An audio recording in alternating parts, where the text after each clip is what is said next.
Hey, what's up, everybody? Welcome to Vibing with Sleazy, the podcast. This is season 5, episode 20. I want to thank everybody for listening, tuning in, and downloading.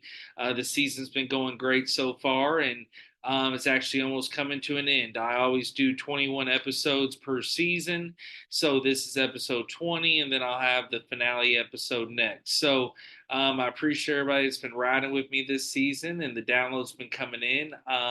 Every season I kind of do a new kind of type of episodes, try different things, and I'll continue doing that the more seasons ahead. But like with this one, been doing a lot of solo sports episodes because of all the solo stuff, and overall, those been going great. But tonight I got a very special guest. I have a guest that's actually been on a few episodes before, and it is none other than Josh Wright. So Hello, welcome to hello, the hello, show. hello, hello, Yeah. hello. I appreciate it, and I'm happy to be back, doing another episode, and I'm ready to dive in. Yes, yes. So I'm excited to do this one. I actually thought about it all day at work today because work's been stressful like a motherfucker. And I was like, man, I'm looking forward to doing this episode. It's also an episode that's more fun and laid back.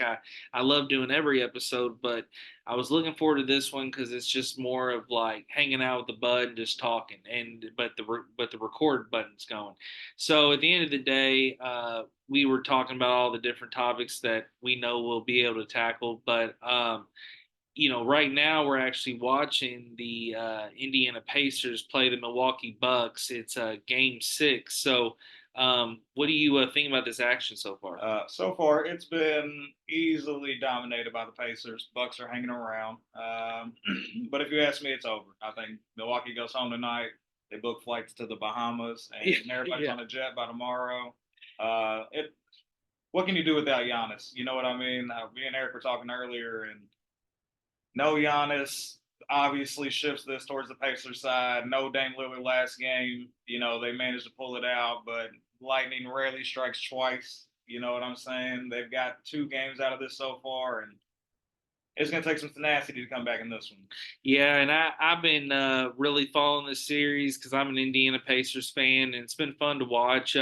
Without Giannis, I'd like to have seen him, to make it a little more competitive. But yeah, Giannis has been hurt, and but man, Halliburton, he's a star. He's taken over this league and taken over this team, and just tonight alone, he's been on fire. And then, this whole Pacers team is just really has a good dynamic. I mean, they play well together, physical, and the fan base. I mean, you can see we're watching it right now, and it's just like all yellow shirts. And that's something me and Josh actually had talked about off the podcast was we had mentioned where I said at the beginning of the episode I like to do new ventures, and man, TJ McConnell just dropped a crazy bucket. He's playing out of his mind.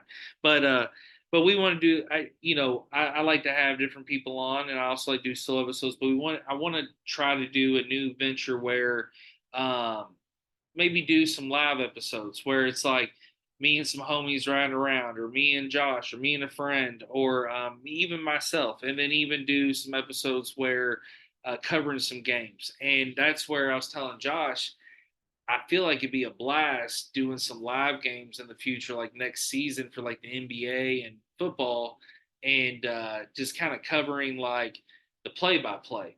And then Rico, shout out to AK Will. Me and him been talking and doing like a debate thing. So I think the sports world is where I really like to dive into the podcasting more.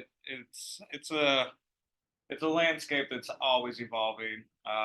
Everybody's always in sports. Sports at this point is almost a necessity if you think about it. Yeah, It's entertainment at its finest. It's the reason they get paid as much as they it's a do. business, It is. entertainment as It well. is. Yeah. But to the live streaming point, I mean, me and Eric were talking earlier, and it's just one of those things where I told him bringing it to people's faces rather than just their ears, and bringing it to their eyes and allowing them to be able to see what's going on behind the scenes as far as what makes it all tick, and getting to watch what happens or what we're doing behind the screen or behind the radio speaker, whatever the case may be. It brings a new dynamic that people get a lot more interested in. So I used to do game streaming, a little bit ago, and Me and Eric were talking about that. I haven't done that in about a year or so I plan on getting back into that. But people always rather see than hear because people want that proof. So Mm-mm. I think that it'll just be something to expand. You know, when you have a personality like yours, you know, we're Mm. talking about how everywhere you go, you have these crazy ass stories. Like your Yeah. life is a movie. It's the most ridiculous thing I've heard.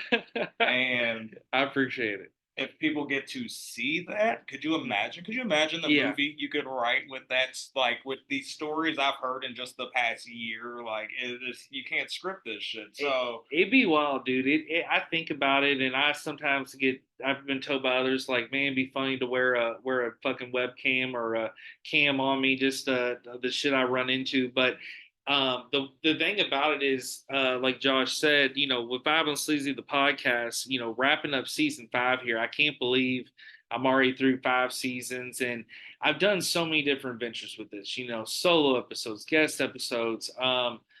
Also traveled with it, tried just different topics, different realms. And so that's what's fun about doing your own show. And I like keeping this one just audio, but these new ventures with like the sports and maybe streaming, like me and Josh were talking, maybe get a 2K thing going where do tournaments. That's where I want to bring the video in. And that's where the more I watch YouTube, just like hanging out, vibing, like I'm a big zoo guy, I'm a big travel guy. I love to start doing, I have a cam doing my trips and stuff like that. That would be fun. that'd be sick. That'd Mm. be sick. That's what I'm saying. Like, being able to get that real life experience, that'd be cool. 5 seasons, though. That's impressive. Thank you, That's bro. impressive. I That appreciate is that, man. highly impressive. Who'd you say your most interesting guest has been? If it's So, not me, okay. so no, you've been a phenomenal guest. My most interesting guest, I definitely have to shout out my two international guests, Remy Mellebroden and Emma Williams. They both were from Wales and Norway, so having two international perspectives being on the show, that was huge.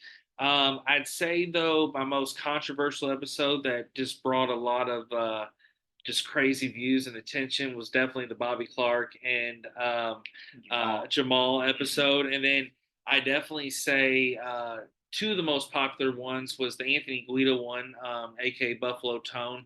I had him on as the last episode for last season. A lot of people like that. And then my ghost episode I did with Sarah Odom was good.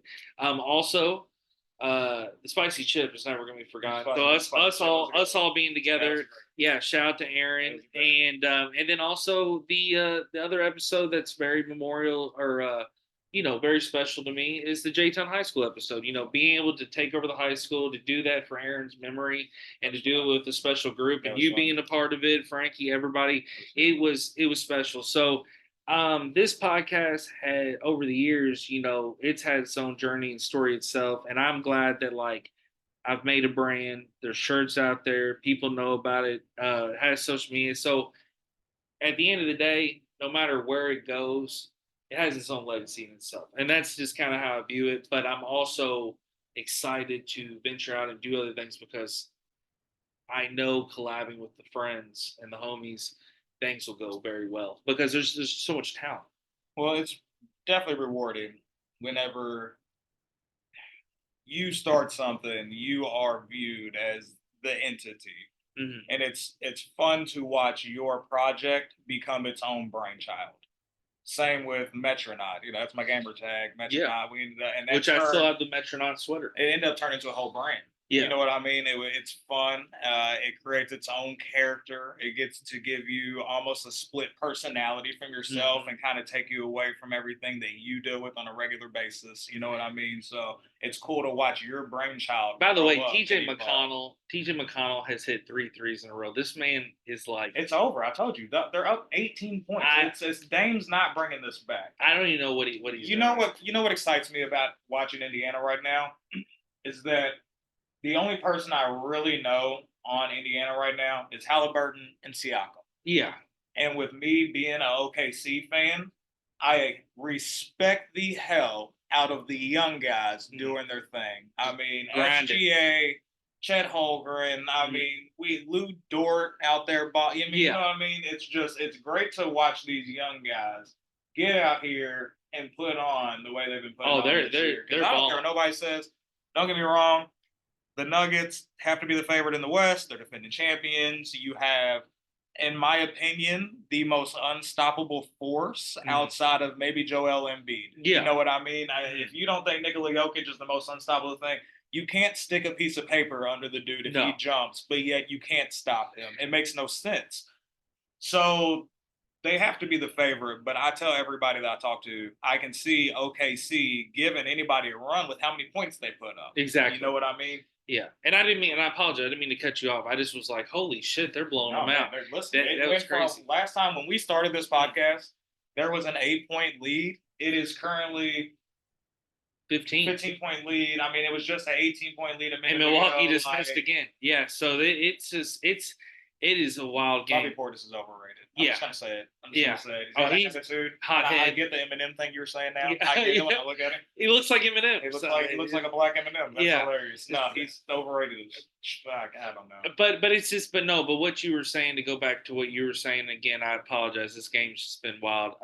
It's you're right, doing a project, and when you're own, and dude, with I have to also compliment you, man, so I appreciate the comments you said. But with your gaming thing, man, it was a blast.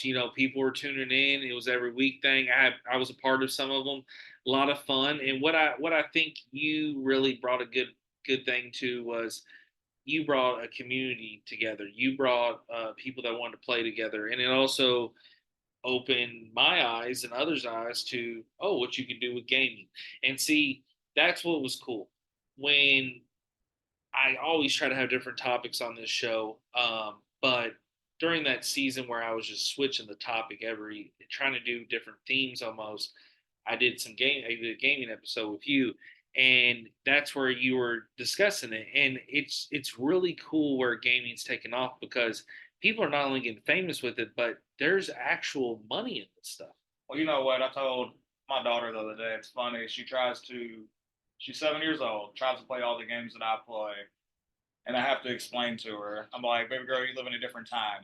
I Mm-hmm. learned a game at your age, but when I learned a game, we had one directional pad, and then we had four buttons on the Nintendo, Yeah. maybe up to six buttons if you have the Sega Genesis, because you ended up getting the XYZ button up Yeah. top. But it was a lot more simplistic. Mm-hmm. You had platform levels, Mario, Sonic. You had fighters, Mortal Kombat. I don't know if anybody remembers. It used to be a Bruce Lee game that I played the shit out of. Me and Mm. my cousins played the shit out of this Bruce Lee Yeah. game. And when you find your game, you find your You game. find, oh yeah, no, I tell everybody all the time. I have buddies that my buddy Tyler will not play me in a fighting game to save his soul. Like I tell everybody, you want to step on a fighter, I'm your dude. Let's knock it out. Boom. Um, but to see the evolution of gaming, I think about the start of YouTube and what we used to use it for, and it used to be all music videos. I Yep. used to watch YouTube music videos and then dumbass animations, Charlie Yeah. and the Unicorn drinking out of cups. You know what I mean? Oh, the viral hits, Oh dude. man, yeah, Yeah. yeah. You had to see that. Basically, you could just summarize it as the Tosh.0 Yeah, classics. Yeah. yeah. And then when live streaming came about, it really opened up not just gaming. It opened up an extra platform for everybody to branch out. And what I do like is that YouTube saw the opportunity to take that and go somewhere with it. You see people like Twitch coming out. Mm. Twitch is doing a thing. You had um, Facebook at one point wanted to do Facebook gaming. Was Yeah. even a thing. You know what Mm. I mean? So for people to be able to do something they love, athletes have been doing it for years. Yeah. Playing basketball, football, baseball, paid millions of dollars, living the lifestyle. To see people that we'll call them are less athletic, necessarily Yeah. didn't play those sports, computer junkies, things like that, to have the opportunity to do something outside of going to college and getting a normal job in IT or something like that, it's amazing. And but they also could still be sports fans and still Oh, no, they got all benefit types of by people. playing 2K. You got Madden, all show. types of people that still play. Yeah, Like, I mean, you they have could get hell, involved. Yeah. most of your athletes nowadays. I mean, there's plenty of them that live Gaming. stream Even on their pro off wrestling, time. pro wrestling, dude, that's a big thing.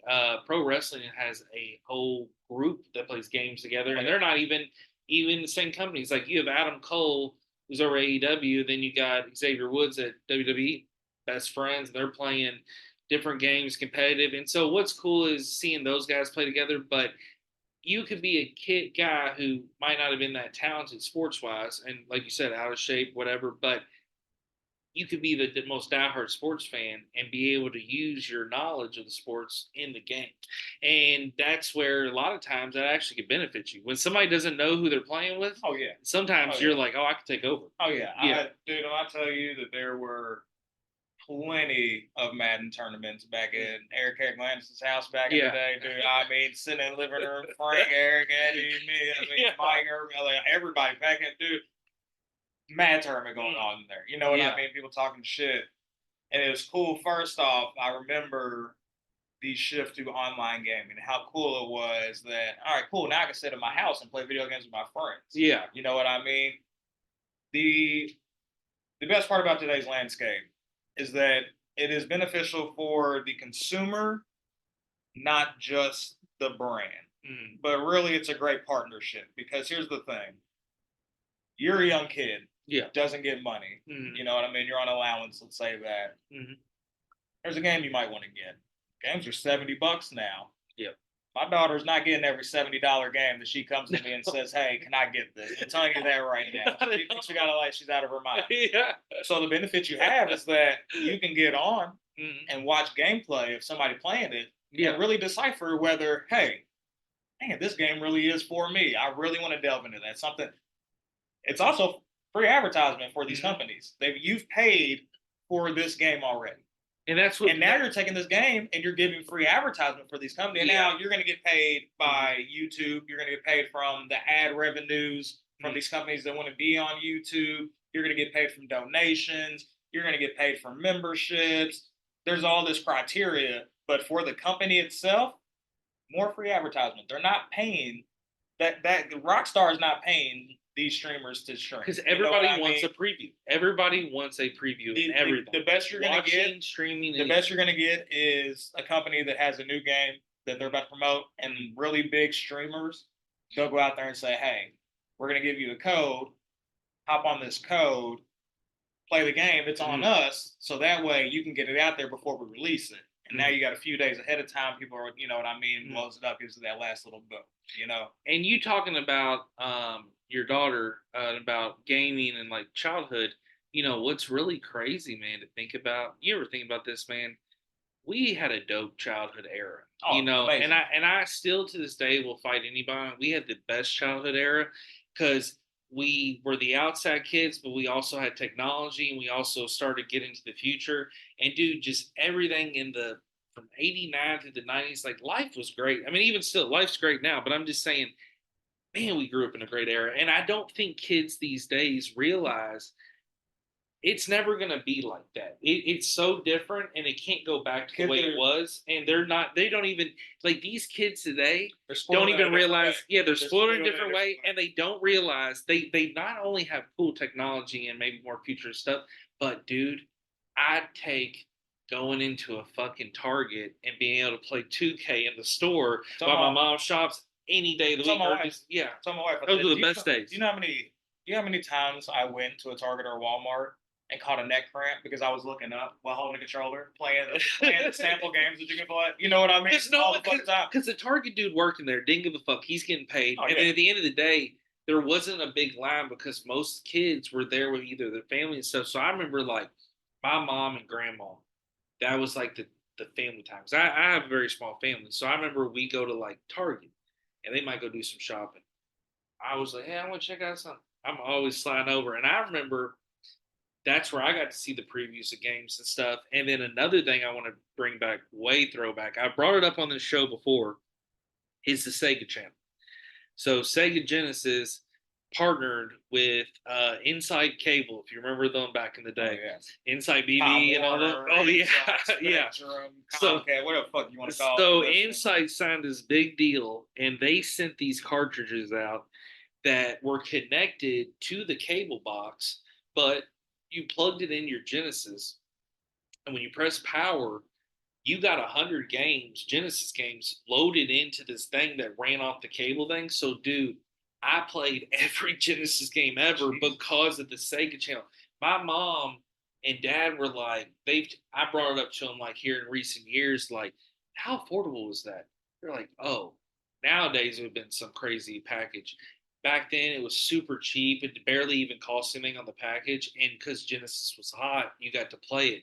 So I'm very thankful when it comes to I reflect on things that like I'm thankful for that I've been a part of, and like certain games I've seen, certain things I've played in, certain stuff like that. But being able to be part of video game culture, which is not huge in my life, but it's somewhat been a part of my life, knowing I got to play the Sega Channel during the time when nowadays it wouldn't be anything.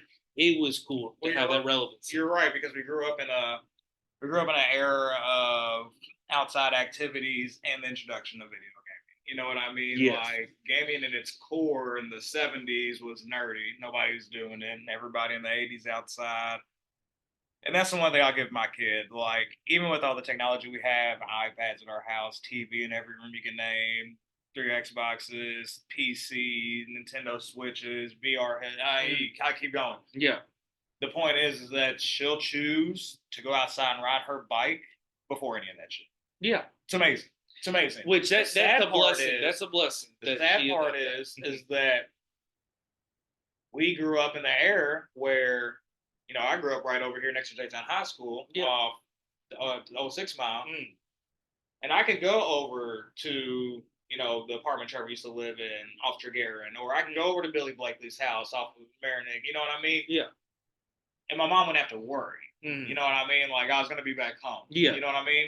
And my daughter can't go off my fucking street at the age she's at. You know what I mean? Even our neighborhood. And we live in the back of the neighborhood. And that's because of how much shit's changed. Just how much things changed. Yeah. And it's just like, we were talking about standing at the store and playing up on the new demos while our parents shopped. I don't feel comfortable enough to take my eyes off my daughter. You can't do that anymore. No, it's not. It's just not. So it's sad. It's sad in a way because, they get to grow up with cool gadgets and things like that. Futuristic things that we thought would never happen. They get that. And I think about it all the time. Where's it going to be when she has a kid? Exactly. If I ever allow her to have a kid. Place it the right way. If I ever, but at the same time, a lot of people don't understand where technology was even when we were kids. So, and I'll explain this to you. So, back in the 80s, Japan and Tokyo and Asia, China, they always get the cooler technology first. Oh, yeah. It's a fact, known fact. They're developing most of it. Do you understand that back in the 80s, they used to have these different styles of consoles? It wasn't just the Super Nintendo and the Sega. Those are the ones that made it here. There's systems you've never heard of. But Nintendo used to do cool things like there was a robot. And you can get it. It's set in front of your TV. And back then, the eyes projected what you were playing onto your TV. That's pretty sick. That's mind-boggling for back then. What never got popular, never came out here. You know what I mean? Wow. Because that was the thing. Hot. As cool as that is, you're very limited back then. So do you want to know what it played? It played Pong. Almost everything that they put out was just a different version of fucking Pong. You know what I mean? You started getting the 2D versions of Frogger and Galaga. It's like Pong 2.0. By the 80s, you do have, a lot of people don't understand, there were, like you're saying, cartridges you can load up that had 20, 30 pre-saved games on there. And you're talking like Dragon Ball back in the day, before people knew what it was over here. You know what I mean? Just different style game, Double Dragon, shit like that, Battle Frogs and that type of thing. So it was pretty advanced back then. They've just narrowed down the concept now. They've understand like, hey, people want a simple, set it down, play it. You know what I mean? And the thing that's crazy is like working the Louisville Arcade Expo over the years, they have every system where they try to do, they have like a room. And what's cool is the owner, he cares about gaming. Most people there are just fucking there to play. But what I like and respect about it is he puts a little history like sign by each one describing it, so you can read about the games and like the systems and stuff, and you get to play everything. I mean, he literally has the history of gaming out there. He has every kind of system you can play. But what's funny is I'll walk around at security and you get free time to go play, and I just eavesdrop, like hearing people's conversations, and I might be in the Sega room playing fucking NFL on the Dreamcast, but I'll hear these kids like walking around with their parents who, her parents aren't even that much older than me, maybe 10 years older, and they're like, what's that system? What's this thing? What's what's this game like? And they just have no idea. And what's crazy is as I'm sitting there playing, looking around, I don't know, man. Sometimes I just smile and I'm like, I got to experience all Yeah, that. And I yeah, got you to know what see it that is. come out. Yeah, Yeah, I got to see that come out. And what's really cool just with the future and you talking about like Japan getting stuff, like you're completely right. The craziest thing I've seen technology wise was going to the little arcade expo and seeing this sign that said uh, Mario Kart room. So I thought it was just going to be like basic people in there just playing Mario Kart on like a big screen, which is cool in its own right. But I go in there, and next thing you know, there's a track on the floor. There's about fucking 10 different fucking Mario characters, and I'm like, what's going on? And then I come in there, and there's people like dressed up and they're playing, and I'm like, okay, I'm watching the game on the projector screen. I'm like, okay, this is cool. I'm just chilling. When I see no, I look down and those fucking cars are moving. Yeah, They're moving we like thought about Bluetooth. getting my nephew one. It's crazy. It's crazy. Coolest technology I've ever seen. And to be honest with you, dude, I'm sitting there eating and drinking. And I'm like, this is really cool. And I only have like a 20 minutes more break. I need to go play some games, but I'm gonna come back and watch this shit. But here's the thing. Here's something I think people don't really think about with the gaming because it always comes down to PlayStation, Xbox. Who you got? PlayStation, Xbox. Yeah. And honestly, if you're a real gamer, sorry for anybody out there that plays games that ain't gonna like this statement. A real gamer has a fucking PC. They play on a real big boy, actual fucking tower. You know what I mean? That's gaming. Don't get me wrong. PlayStation and Xbox. I got my Xboxes. I get it. They make great consoles. You know what's wild? Think about what you just said. We go back, you were watching Mario Kart being played with real carts on the floor. Yeah, like Bluetooth almost. Like Who's Bluetooth. the owner of Mario? Nintendo. Nintendo. Think about the innovation Nintendo goes to above and beyond what these other companies do. Another company will change the outside shell casing and the inside, components of a console, but you're still getting a tabletop console. Do you realize that Nintendo broke the mold when they came out with the Nintendo Wii? They broke the mold when they came out with the Game Boy. They broke the mold when they came out with the Switch. Was a handheld you could take anywhere, dock it on your TV if you want to play, and it's still playing the same game. But then you can also take the controllers off of it and slap it into steering wheels, other controller pieces, use them as wands. Nintendo is so much more innovative that if they got the same money that these other companies, I'm telling you, I think they would topple both of them. It's crazy. I would love to have been, you're completely right, because I would have loved to have been in those meetings with the evolution of the Game Boy. If you think about it, the first Game Boy was cool in its own right, but of course, you had the black and white color. But when you got to Game Boy Color, I remember that coming out and how cool that was. And I remember getting one at Walmart right across the street from where I'm living now. And I remember as a kid, and I get it, and I was in line, and I hit my Game Boy Color, and I remember getting King Griffey Jr. Slugfest, and literally popping that motherfucker in there, and just seeing that see-through cartridge, and seeing how like the game was made, and the chips and shit, that was cool. But then, the more Pokemon got bigger, starting to see the Pokemon Edition games. Oh, then when I got my Game Boy Advance, I played hours of that, and having that big handheld Game Boy Advance and seeing that HD screen, dude, the evolutions of those were incredible.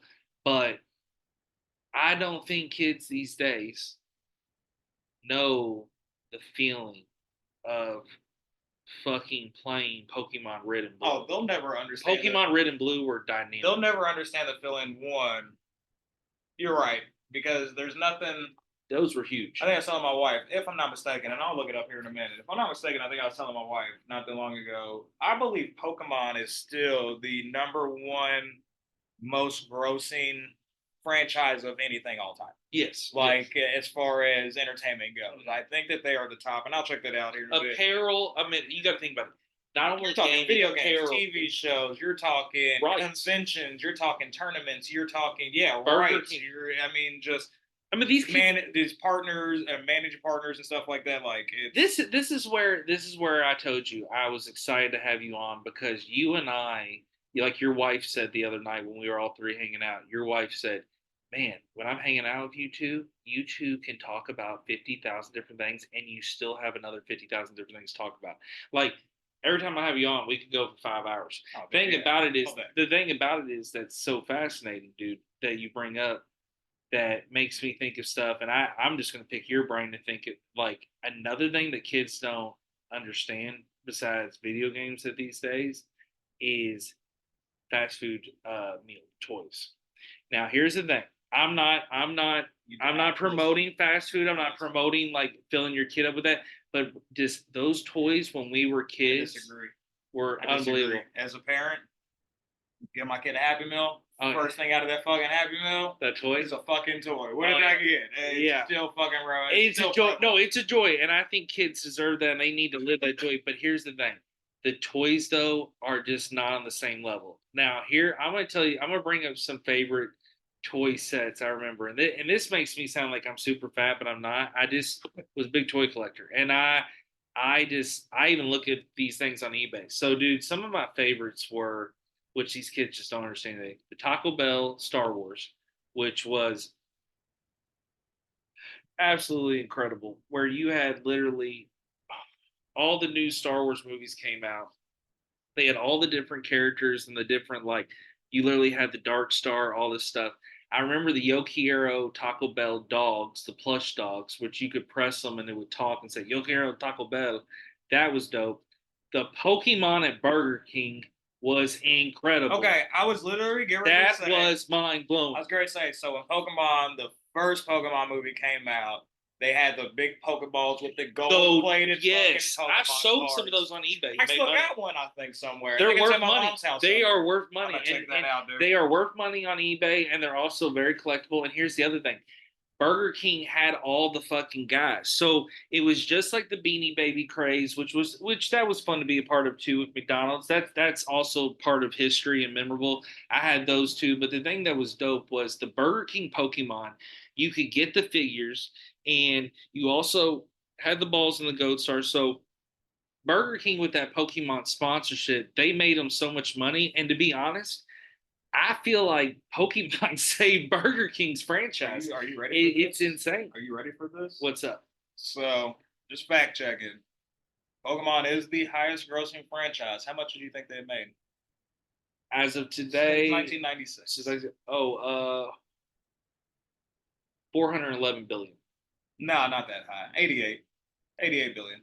88 billion. I mean, you got to think, but billion's a lot of fucking. That's a lot. That's a lot of fucking. 88 billion. You know 80 billion. I see that. And that's revenue. That's after paying, your actors and whatever you're paying to get stuff made and shit like that.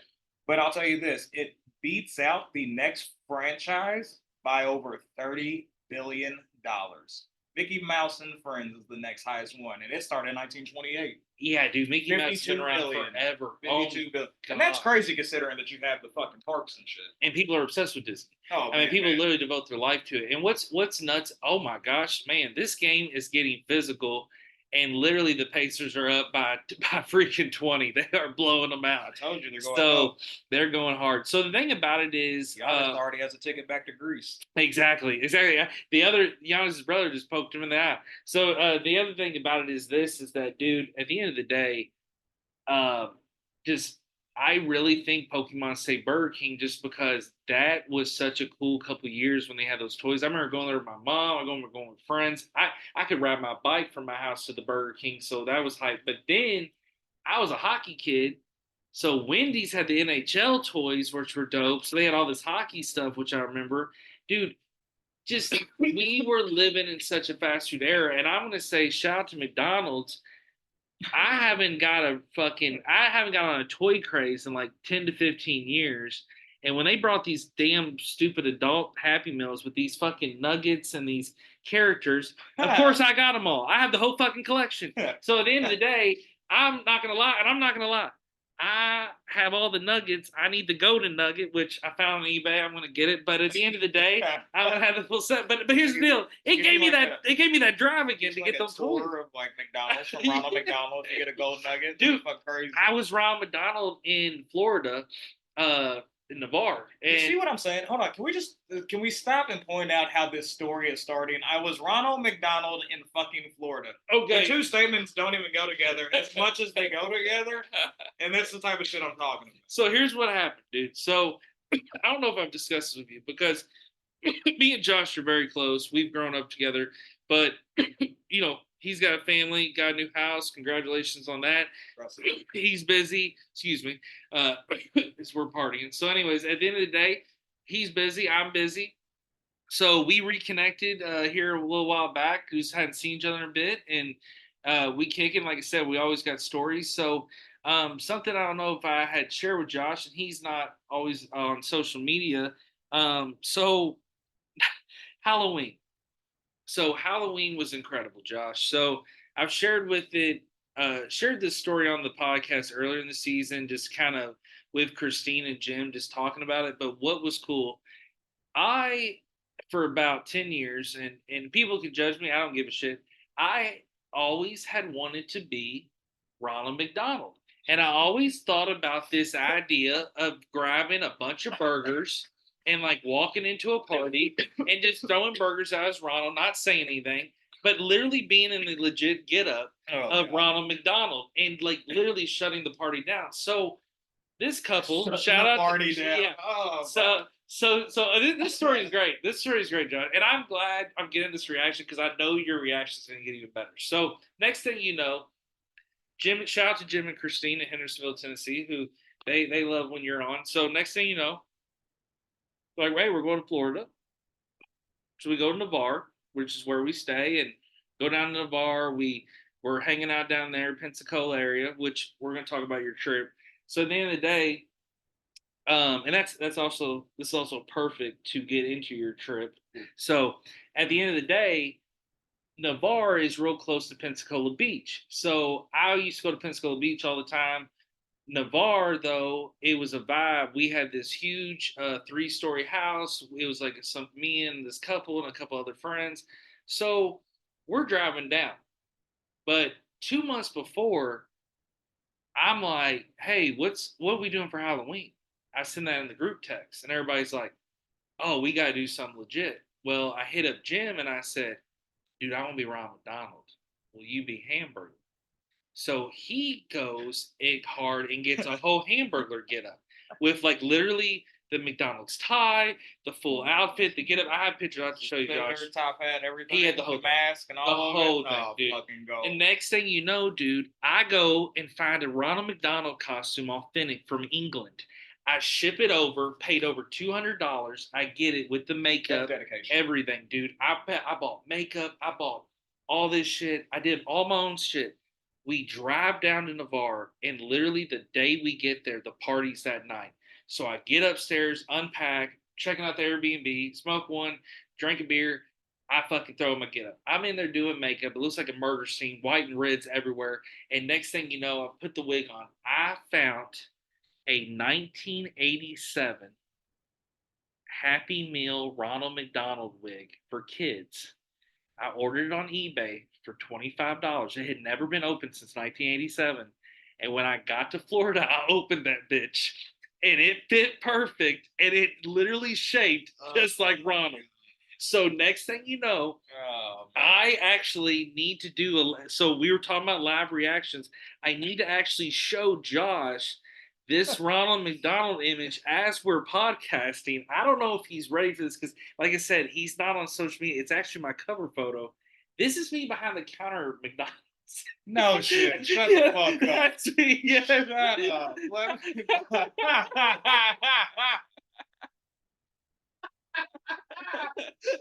I'm Ronald fucking McDonald. I am hurt. Oh yeah. The fact it's so perfect. Too. Yes. So I got. You look like the cool Ronald. You look like the Ronald that wouldn't scare kids. Oh yeah, like, dude. You might be able to save McDonald's franchise if we're being honest. Dude, I sent that to McDonald's. So here's how the story goes out. So I put on the get up.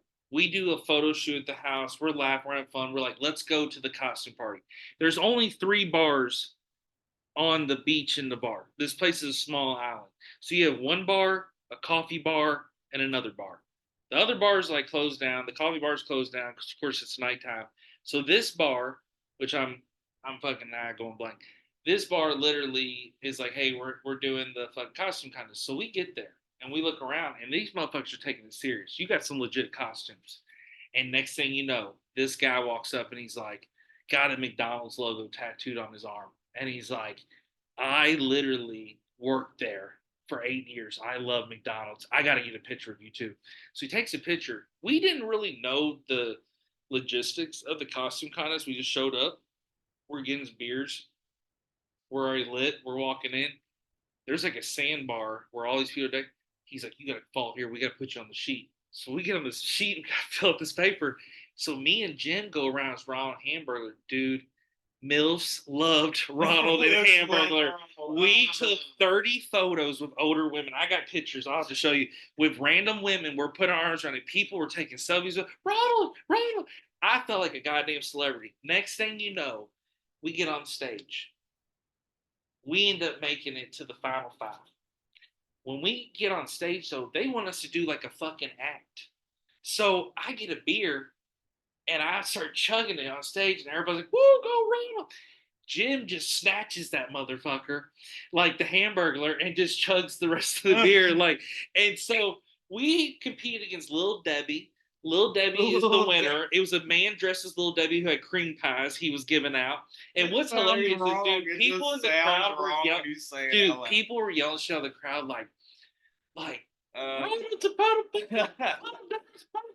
like people were saying, "Hey, fuck that concert!" Like people, you had a rowdy crowd. Then you had people, "I love you, Ronald," or "Hey, Hamburglar." So we're cracking up, and we have Christine out there who's dressed like Happy Gilmore, and she's literally taking pictures of us up there. So we're laughing. They do the whole drum roll. So we get fucking second place. So we're fucking hyped. We're pumped. We're celebrating. So out of nowhere, actually, wait. Yeah, we got second or third. I can't. We got second or third. Well, here's the thing. At the end of the day, we got our glory. We're pumped. We're having a good time.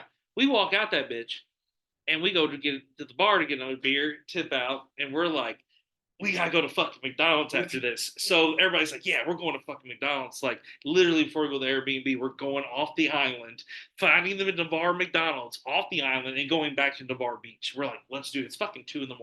Next thing you know, this fucking guy comes up who's dressed as a Bud Light bottle. And he's the host of the thing. And he goes, Ron, what's up? And I said, so casual. Yeah, you're so casual. Yeah. I said, what's up, Bud Light? He said, hey, here's the deal. You fucked up. Yeah, he's like, here's the deal, bro. You get a $90 gift card for winning the costume. I said, holy shit. So he gives me a $90. He's like, how long y'all here? I said, a week. I said, this is perfect. So we're celebrating. We go to McDonald's, dude. We're driving. It's Hamburglar driving the fucking car. It's me, Ronald, in the back seat. Christine is Happy Gilmore in the front. And then I got a drunk couple who I've just met literally next to me, wrestling around and just drunk, sloppy, dressed as like they were like some fucking Chippendale ballet dance thing. They just like some couple outfit. So we pull in McDonald's. I'm not ignoring it. I am so focused on McDonald's, and I also part of my whole fantasy of becoming Ronald was I have to get a photo shoot at fucking McDonald's. So I walk up. The drive-through goes nuts. The drive-through is lit. 2 a.m. People are going crazy, dude. Run! People are jumping out of their cars. I'm taking pictures. I'm like, holy shit. So then I walk in that bitch, and there's this couple, and they're just rocking, waiting for their food. And they just stop and turn. And they're like, holy shit. And I was like, yo, I eat here too. And I just walk up to the screen and start putting my order, and I look over, the whole staff's quit working. And the manager's like, and he's like, can we get pictures? I said, let's do it. So next thing you know, I get back there behind, we're all doing these pictures. I said, can I get behind the counter? He said, work the register. I'm working the register. I'm fucking ordering my food. Next thing you know, dude, I got like all these photos. I'm buying the thing. I'm cracking up. So then I said, what's that? They said, well, we have a playroom, like a play place, but we got scuba divers hanging from the ceiling, and we got virtual screens that have like sea animals and shit, and there's random sea animals in there. It's like, it looks like the ocean. I said, I gotta go in that motherfucker. They give me my food. So they give me my food. I'm in there with my quarter pounder in the fucking ocean play place, dude, just vibing. And next thing you know, I'm looking around. I'm like, holy shit, there is something. So I said, Jim, take my picture. Dude, him and Christine take my picture through the fucking mirrors, me as Ronald. Well, next thing you know, I'm like, we gotta roll. We come out, that fucking truck couple's laying in the parking lot. I said, get them in the car. You gotta see, you gotta picture Ronald McDonald at 2:45 in the morning. We spent 45 minutes taking photos of McDonald's. We're fucking trying to scoop a drunk couple in. And the best part, their parents, Christine's parents, crashed on the way down with their tires. So they, as we get back, they're pulling into Airbnb as I'm Ron McDonald with a burger in my hand. Dude, they probably thought they were getting fucking robbed. Probably thought they were getting robbed at 3 a.m. by Ronald McDonald. So I'm not gonna lie, your reaction was so good. I gotta show you. I gotta show you some more of these photos. So listen, check this out. This being live. You understand that I just start scrolling back. You understand that I love you, but never in my life have I wanted one person to get pulled over at one time. And like Happy Gilmore, Ronald McDonald, Hamburger. Yes, yeah, I definitely wanted you to get pulled over that night. Like the dude that had McDonald's tattooed on his arm. He entered us in the contest. He got that. Hold on, wait. I want everybody on this podcast to know that the dude that I'm looking at right now is 2 shades darker than anybody's coffee table that's listening right now. And he has a yellow M tattooed on his forearm. What the He has 4 logos. It's the only 4 places he worked. And he said that work was important to him. And he said after 8 years of McDonald's, he got those fucking M on his arm. Brother, like... He has to put down asphalt for his race. Like, do you understand me? He works at the bar. That had to be 14 shades of yellow to put on there. What the fuck is going on there? Dude, that's crazy. I felt when we won the contest, I saw him in the crowd, and he gave us that master's clap, that slow clap, like my boys won because he got us in there, and I'm like, I just pointed at him, like thank you, dog. Dear God. So do you still have the costume? That's yes, okay. 100%. So we definitely have to go then. I want to go. I'll get a Grimace costume. It's part 2, dude. I'll fucking do it, dude. It'd be a blast. I promise you. I would love to go with the Ramadan deal. I would love to go to another random McDonald's. Like, you should go down to like the fucking Ronald McDonald house downtown. That'd be, you know what I mean? Yeah. That'd be a good one. That'd be good for the kids. Great, yeah. So, dude, looking through here, we did this photo shoot like where he's running out the door. This was before we went to the bar. Dude, I just he's reading a book and I'll go down. I'm so flabbergasted right now. Dude. You got to repost these just so they can be more prevalent right now. All right. So people that listen to this podcast can go on. Eric's gonna repost these posts. Please go to his Facebook so you can see it. It is hilarious. Yeah, I'm telling you, it went viral when I posted it. I was loving it. It was the best Halloween ever. And to be honest, go viral again. Top 5 best night ever. It does. To be honest, I need to post that needs to be a TikTok. I need to post it more. That needs to be a TikTok. Like, dude, that would go crazy. It was one of the best nights of my life. So shout out to that. That story deserved being retold on the podcast. The best costume I've ever done is I have a Ezio Auditore costume from Assassin's Creed. Oh yeah, I took it serious. I mean, I got full hidden blade and everything. You know what I mean? But that's the top. Thank you, Don. Thank you. I have to give it to it. That's phenomenal. People were fucking with it. I was pumped, dude. And to be honest, when it came in from England, it blew my mind the authentic feel of it, because everywhere you look in America, there wasn't a Ramadan costume that was like not like authentic. It was all scary or like blood. Like I didn't want that. I wanted actually legit Ramadan costume. Poor Halloween costume. Now you wanted one of those like, hey, I'm getting weird on a Tuesday. Exactly. I'm gonna need a regular. You know what I mean? But that's fun. But the Little Debbie dude that won, him with the oatmeal cream pies was hilarious, and it was just funny too because there was also the best part of it was there was this chick though in the contest. Now, she was just a pirate, but she was the hottest pirate that anybody had ever seen. Literally had the biggest boobs on the planet, was dressed like this hot, naughty pirate. The crowd was going crazy. Of course, the sex appeal was selling. Tell me why the drunk couple that I was with, that we had to get in the bus, the next morning when we wake up, I remember the pirate girl. Like, I remember her. She was super fucking hot, but I was focused on Ronald fucking McDonald. I'm in character. I'm just me and Glory tonight. It's me and Glory. I'm not gonna lie. I had the Tinder popping on the island, but at the end of the day, I wasn't focused on anything except burgers and fucking gift cards. So next thing you know, I'm looking for the glory. So the next morning we wake up, we go get some breakfast. We're all sitting around the fucking table there talking about last night, cracking up. And I said, Kelly, did you? I know you got wasted last night. Did you get any pictures?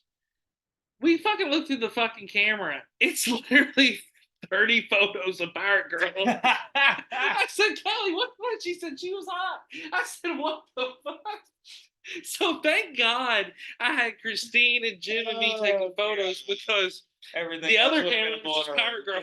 That's just great. Literally just a scrapbook of Pirate Woman. That is funny. Don't know, shout out to Pirate Woman. Don't know where you're at, but keep doing your thing, and your boobs were great. But they literally 30 photos. We still to this day have no clue. You should not admit that. She Yeah. might be able to sue for that. No, yeah. Pirate Girl, we have no proof Pirate that Woman, you ever existed. Pirate Woman of Navarre. Yeah. We don't know. So also a couple of them. You never know, dude. A few of them. So I have to also say that in Navarre, there's also a sea turtle center. Shout out to the sea turtles. If you have plastic rings like your sodas, cut those up, and also be careful when you're using nets and like fishing hooks. And always call the Sea Turtle Center if you're down the Panhandle and fuck up. You know what my manager calls straws? What? Sea turtle bullets. They are, dude. I have a sea turtle literally on my wall. They're very important. Sweet Pea is the name of the turtle at the Sea Turtle he's Center. Not talking to me. And it's cool. Oh yeah, no. The turtle is named Sweet Pea, so it literally has a fucked up fin. But there's a couple other turtles, but it's an actual sea turtle, and they take care of it. And they're really revitalizing and doing some remodeling. So they're putting money into it. So they are huge down there. Yes. On the wildlife. It's crazy how serious they very like, important. Turtles are very important in certain parts of the beach and roping it off, and you can't use regular flashlights. You have to use like a red light because it's so sensitive to the turtles. That's crazy. I haven't heard that. Yeah, that's crazy. Like on the middle. So I was actually going to move down there because my ex fiance was from Pensacola, and her family lived right on Pensacola Beach, and we would drive at night between the island, and you had to drive so slow, and it'd be dark, but it'd be cool because you'd see the turtles out there, but you'd have to use those like sensitive light. But then once you got on the beach, there was jellyfish, bull sharks, which you're not going to believe this story, but talking about wildlife, I actually went to Pensacola Beach once, and I came back after a glorious trip. There's 2 weeks, been there a billion times. I come back with this weird rash on my right arm, just right on the top of my right arm in a square. It's literally a square. It won't go anywhere else. It like itches, but I just put a band-aid on it. Thought like maybe I scratched myself like swimming or something. Dude, it gets bigger and worse, but it's just literally a square. So I'm like, I gotta go to the doctor. So I go to the doctor, and the doctor's like, yeah, that looks bad. We need to that looks bad. Yeah, we Thanks, need. Doc. Yeah, I'm like, thank you. Yeah, I'm like, Appreciate thank you. that Don't know if my arm's falling off. Was swimming in the ocean. Don't know if a guppy bought me. Is this what you get paid for? Yeah. Obviousness? Yeah, I'm like, I wasn't fucking a pelican down there, but like, I don't know if a guppy bit me. But at the end of the day, my arm is a red rash. So he's like, all right, we need to send you to the center. So we go to this other place, this skin place. They start cutting, and I remember he cuts it, and they're like, all right, we gotta do a biopsy. So they're like cutting this square, and I'm like, okay. And it's just normal. They're like just a little blood. Well, next thing you know, he's like, hold on, we gotta look at this. So he starts examining it. I'm like, all right, I'll call you in a little bit. There's I'm like, God damn it, do I know anything? He's like, just keep it clean and bandaged. I'm like, am I gonna die? So the next thing you know, this fucking guy calls me. He's like, hey, I'm the doctor that saw you. I'm like, usually the doctor don't call you. This don't sound good.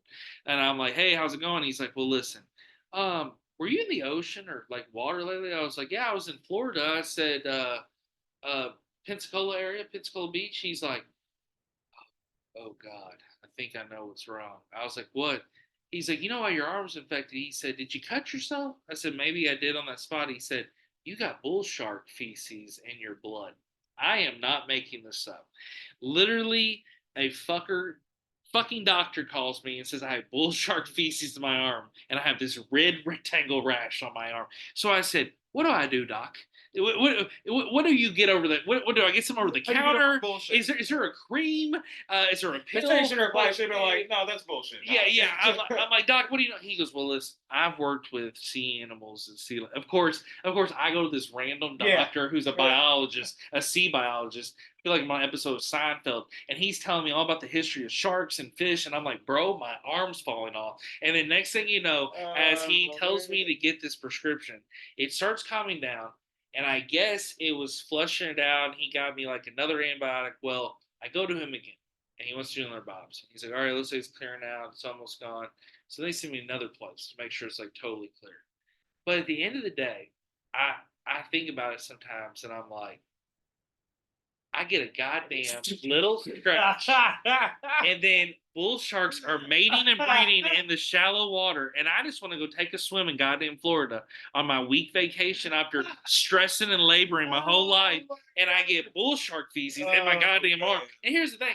I'm down there vibing, drinking land shark, fucking my girlfriend, smoking, like life's good. We're rapping, like I'm in the club, and I'm like, arm feels fine. Get the fucking Louisville, and I'm like, and I'm over there I remember telling her, like, yeah, it's fucking rash spray because I'm back here in goddamn fucking Louisville. Allergies are fucking picked up. I was like, Taylor Boulevard. So the next thing you know, dude, I was like, I got goddamn bullshit tomorrow.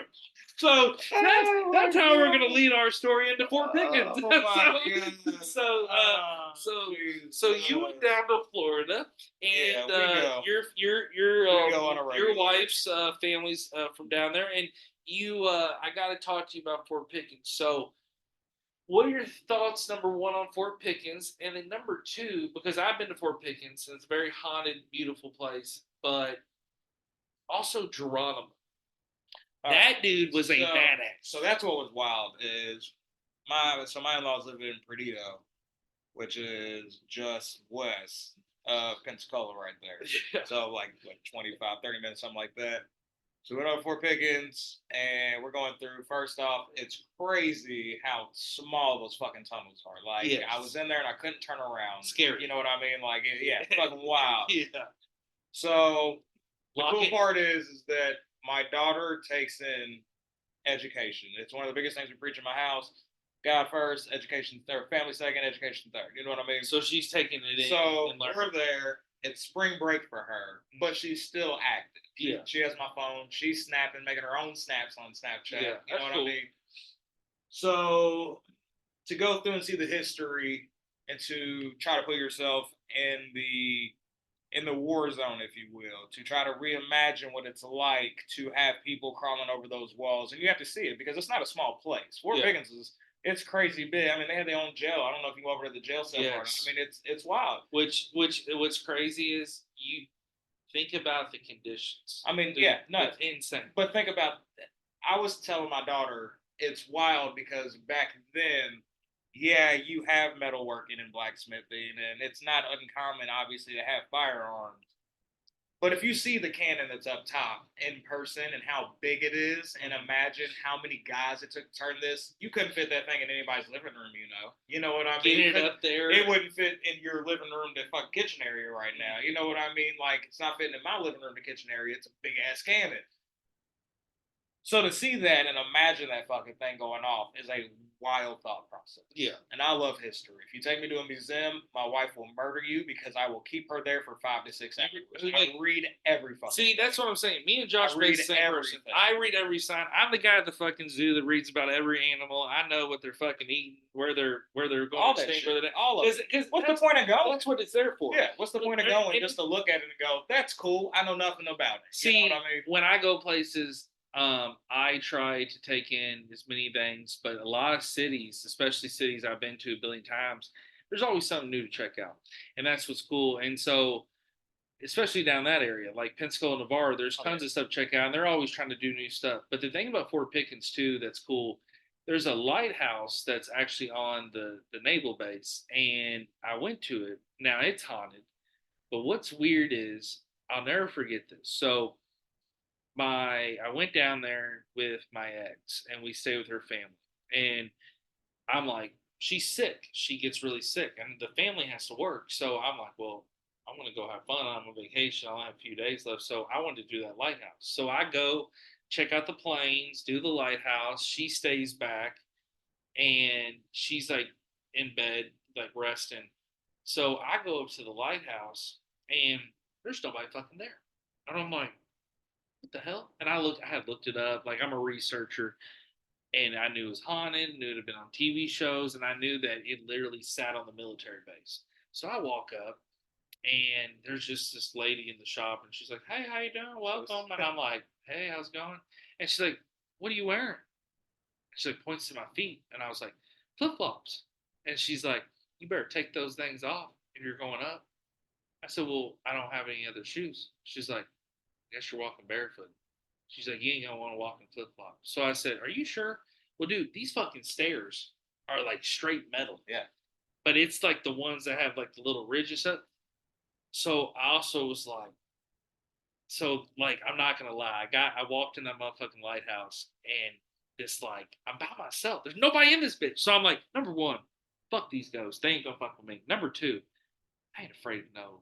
I'll take my shoes off. I'm hard. But then, dude, I go about 4 steps, and I said, God damn, this hurts. So I go up. I do it. Bitch, fuck that bitch. She ain't shit. I'm gonna do it. Like, cause she's down there like, you ain't gonna wear them flip flops. But I'm also like, hope nobody steals my fucking flip flops. No, so I thought about that too. About halfway up, I said, God damn it! Oh no, he steals my fucking flip flops. She just made money on the side. Yeah, while it worked. Damn. That's a $10 pair from Dollar Tree. Damn. So next thing you know, I get up to the top, and it's beautiful. And as you're looking, you can see so much. But seeing Fort Pickens from that, which you could, was incredible. And that's where I finally realized, like you said, the size of it. And I guess the correct word to say, the preservation of the place is incredible. But also, not only was the jail conditions just so crazy and bad, but also the war and fighting that went on. You're walking around, you don't know like who's been there already, like the history of that, but also to think about, you're just walking around with your family on a beautiful day. It's awesome. Think about 150 years ago, like some fucker with a knife running up, chasing you through that fucking thing, and you have maybe another knife, but then there's another guy of his, and you're trying to find that. And that's the thing. There's so many alleyways. There's so many alleyways in that thing. Like there's so many turns and like different tunnels you can take. And they have one tunnel that was closed off. There was like a waterway tunnel or something like that. It's crazy. To get to your original point, when we get there, it was one of the first things I noticed. It was that it was the place that housed Geronimo, that kept him captive. And I was like, no shit. Like the same Geronimo, like that you scream when you're going in for something like that. And they're like, my father-in-law was like, yeah, that's him. I'm like, that's fucking wild. Off the diving board. Yeah, yeah, you know what I mean. Yeah. But it's crazy to go there and then think about the fact that I don't know.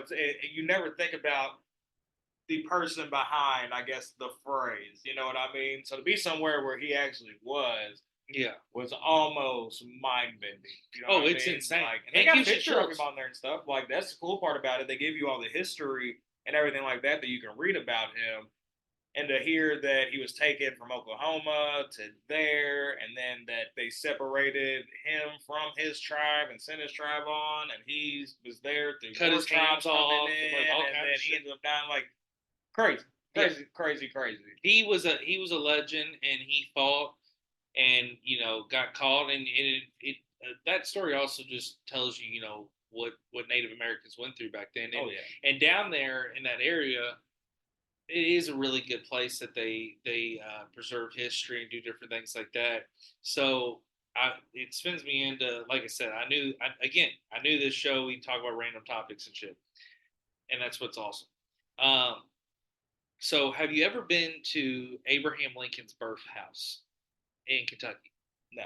Okay, so let me tell you about Abraham Lincoln's birth house. The other story I had to tell you, dude, that ties into with like Geronimo, it doesn't have to do with Florida, but here in Kentucky, is Abraham Lincoln's birthplace house. So it's actually in, and I could be wrong, but I think it's Springfield, Kentucky. It's actually on the way from like Louisville to Nashville. Like it's about, I think, an hour or so south. So I'm somebody where I like to like accomplish things like missions. Like I want to see everything in Kentucky. I want to try to see everything in this state. I want to try to see baseball stadiums. So I'm always trying to think of new places to go check out. So sometimes I just do solo missions and I'll go check out places solo. So I realized you always need some time to yourself. oh yeah, for sure, for sure. And so I started looking and I was like, wow, I just realized like I've been everywhere in Kentucky, but I hadn't been to Abraham Lincoln's birthplace. So I was like, I'll do that on the way to Nashville because I go down there a lot to visit. And so um dude, I go down there and I go down and I'm just driving down to this place, dude, and I pull in. And so there's probably like 10 to 15 cars there. It's a national park and but I don't really know what to expect. So I go into the building and immediately it's a gift shop. And like you got the national park stuff, gift shop, of course, and it's Lincoln stuff everywhere. And I'm like, okay, they're really selling the Lincoln stuff. Okay, so then I go through the little museum part and I'm checking it out, and it's cool. And I'm like, all right, this is cool. I'm glad I'm knocking this off. But then I get to this room, and there's literally a photo booth wall that says National Park Service with the National Park logo, and I see a stool with the Abraham Lincoln hat, fucking like Abraham Lincoln coat with them fake beards, all that shit. And I was like, what the fuck is this for? But there's no one around. And also, it seems like a lot of times, which I'm happy about it. When I go to these tourist attractions, I'm like the only one around, but then some for some reason, motherfuckers just slide up on me. You live in a dimensional bubble.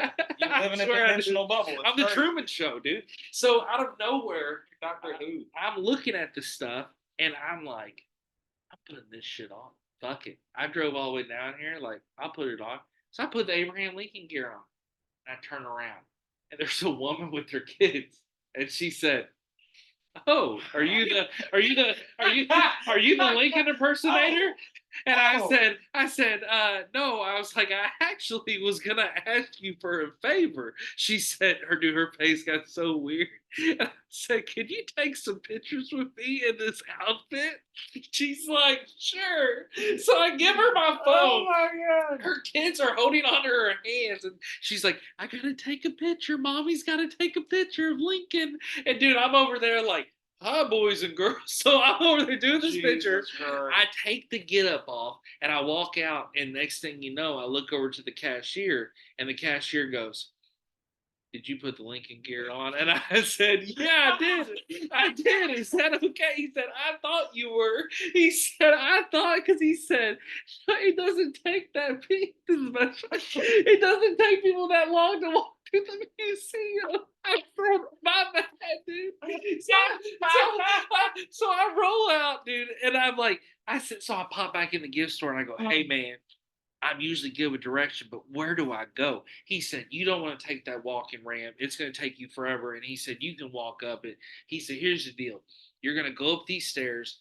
You go in that building up there, and Abraham Lincoln's birthplace house is in there.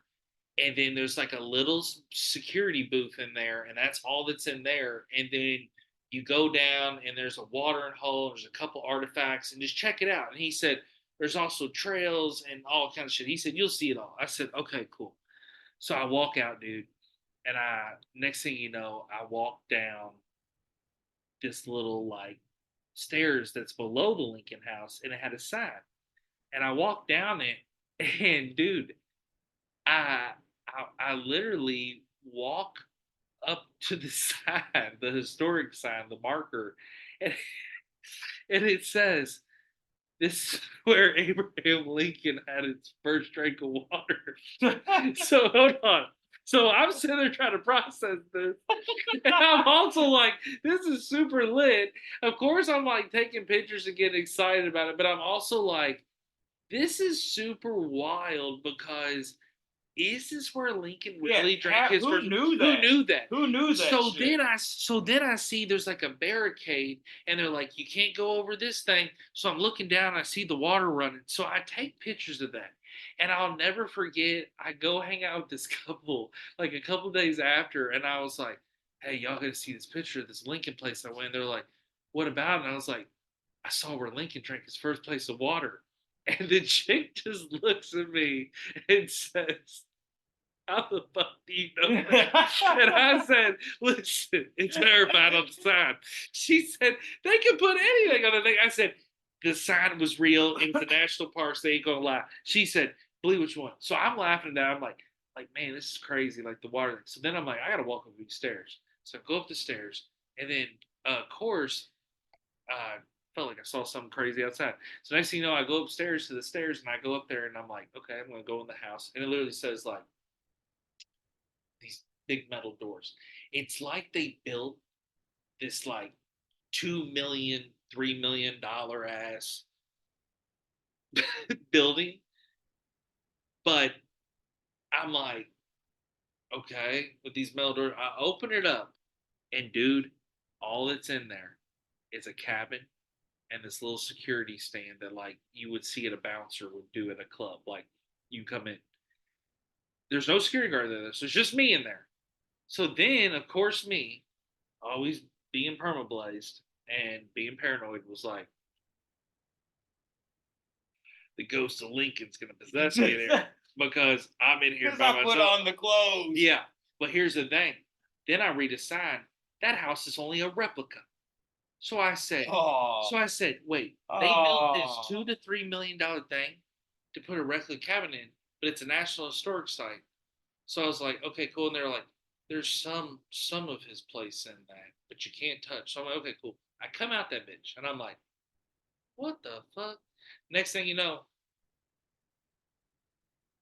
I've been to the Lincoln Memorial multiple times in DC. I didn't know they built one in Kentucky behind this house. So, dude, there's these walking trails to this park. I didn't know this was there. I go up these stairs, these bunch of stairs. It's another Lincoln Memorial. And I'm like, is it the same size? No, it's like a different design. Okay. But it's dedicated to Lincoln. And I'm like, so I read the history on that. I'm like, wait, this is cool. But then I'm like, wait, they were really obsessed with Lincoln. They built this memorial down here, and they also built it there. I was like, did he? I had to ask myself, did he want more? Like, did he just want stairs to a monument? Like, what did Lincoln really want up there? Like, is that what he's looking down? Like, yo, that's my legacy. But at the end of the day, it was beautiful. It was cool, and I was like, this Kentucky history is cool. I'm Kentuckian, but at the end of the day, I'm also like, we built a whole building just to fence in a fake ass cabin. But then, right? And then also the first water slide, I'm like, who paid for that sign? So then I come around and I'm like, all right, let me take this lap over here. So I look at this lap, and again, shit that only happens to Eric Clark. So I come back and I'm like, all right, I'm going to take a picture of this building. So I come back. Well, there was two routes because there's different wilderness trails. But literally you can see on the signs it says like don't enter at night, has all these rules, and literally even the tour guide was like, be careful on the wilderness trails. So I don't even know what that meant, like animals, whatever. So I'm just up there by my fucking self. This fucking couple, this old couple, 55, 60, just walk by me and go, hey, you're the guy down there at the Lincoln watering hole. Yeah, I saw y'all down there. Yeah, how's it going? First off, don't ever use that phrase ever again. Yeah. Okay, not out in public. Start looking around like, anybody hear that? All right, yeah. Don't do that. Yeah. You're down the Lincoln water hole. I was like, yeah. Hey, you by yourself? Yeah. You want to walk on the wilderness trails with us? Like, you know, if you want to check out stuff, I wouldn't probably go by myself. No, I'm good.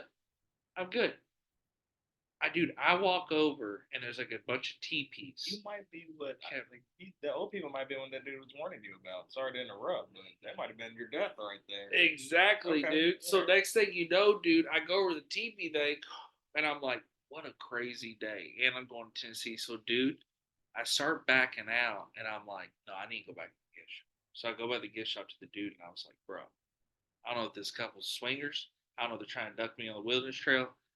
I don't know what they're trying to do, but trying to ask me whether. He said, you didn't go, right? I said, no, bro, I didn't go. And then I said, but I need to ask you some questions. He's like, about what?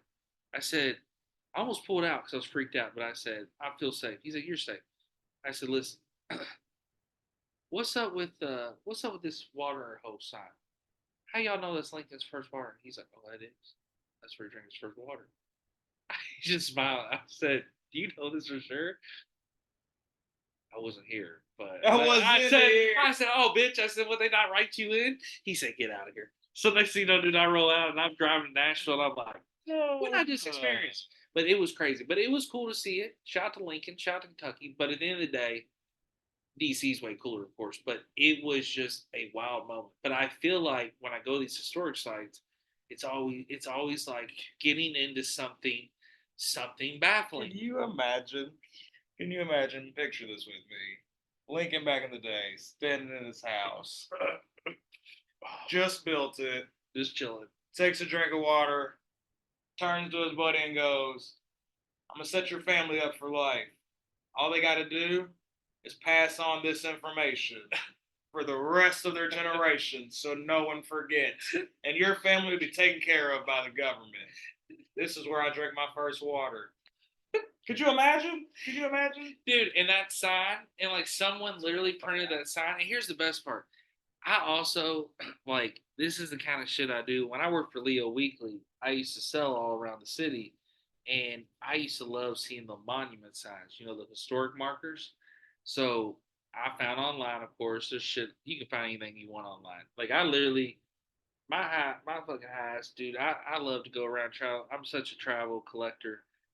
I'm a kid at heart. I collect them smash pennies.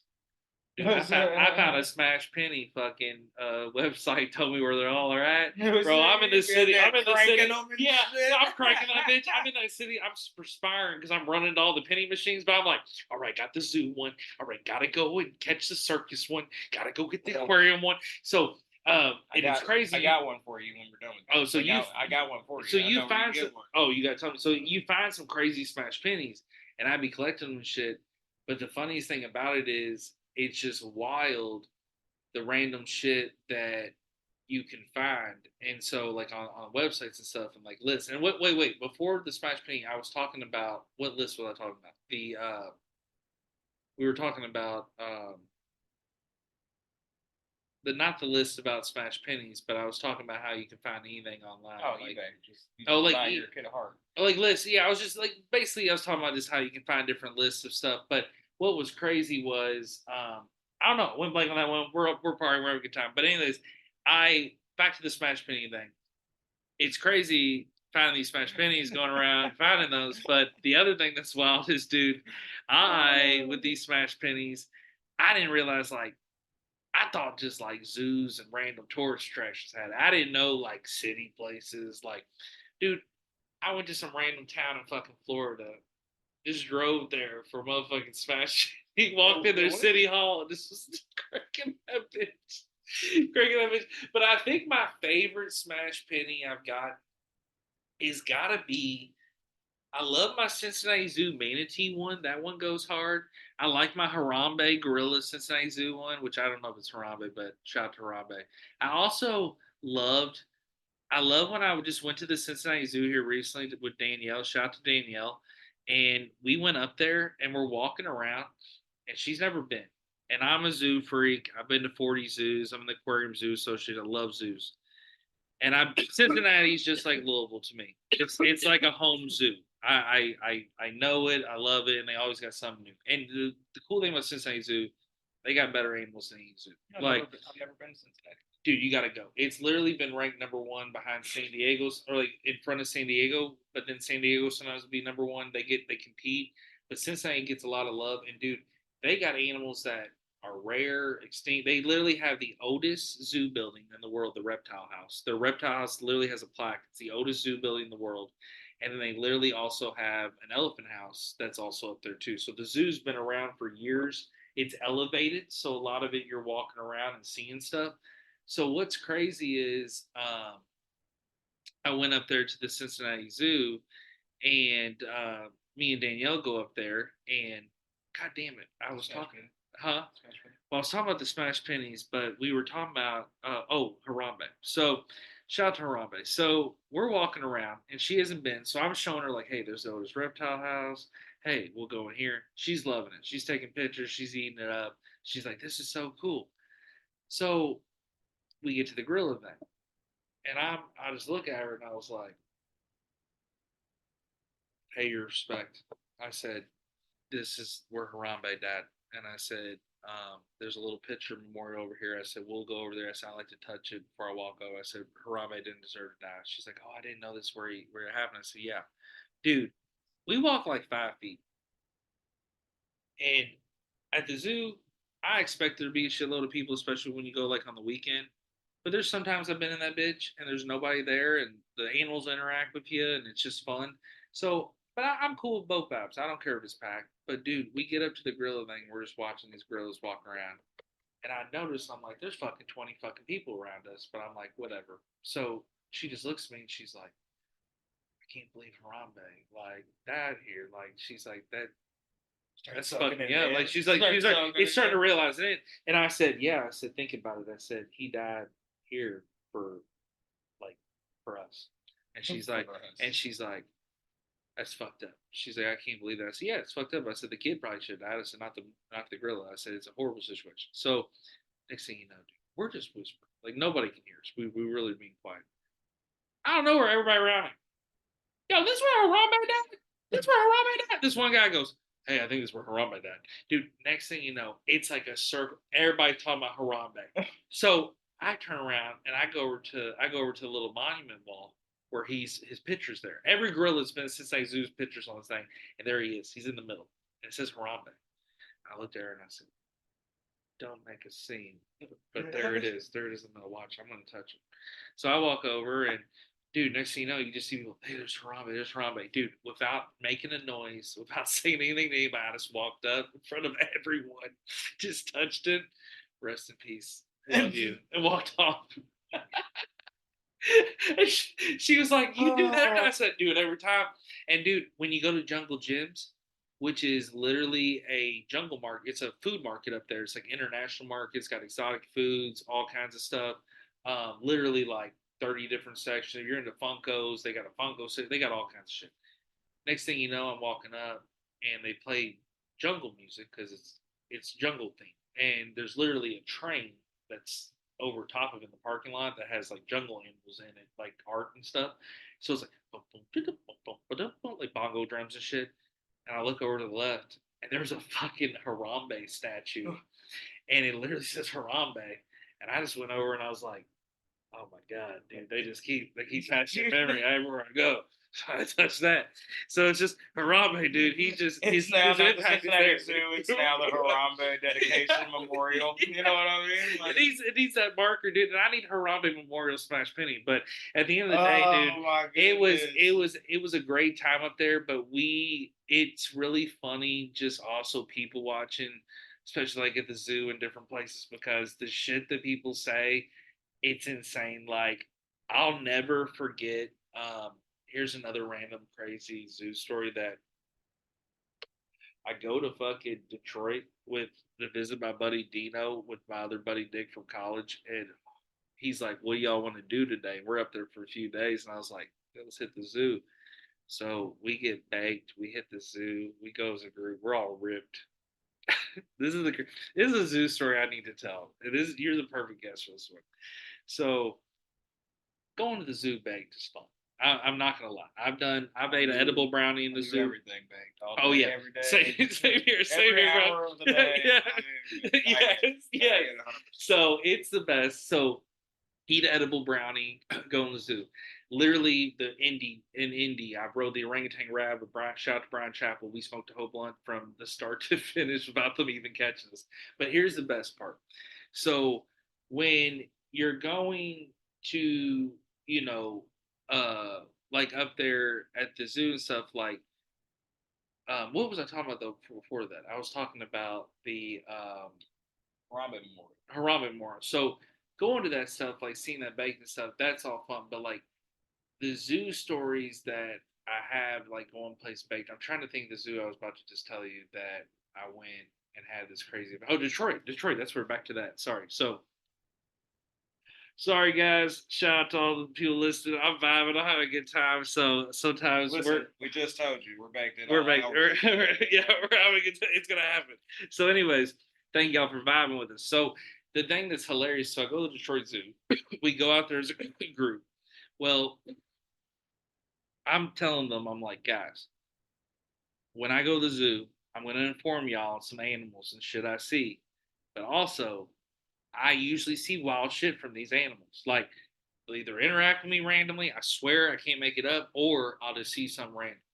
So, dude, tell me why this group of five of us, we walk past like four exhibits and we get up to the zebra exhibit. Zoo's like chill as fuck, nobody there. We're watching. It's an adult zebra, another adult zebra. It's a little bit smaller behind it, and then a tiny zebra behind it. And dude, it's us five baked standing there, just college kids, just watching. Like, what's this all about?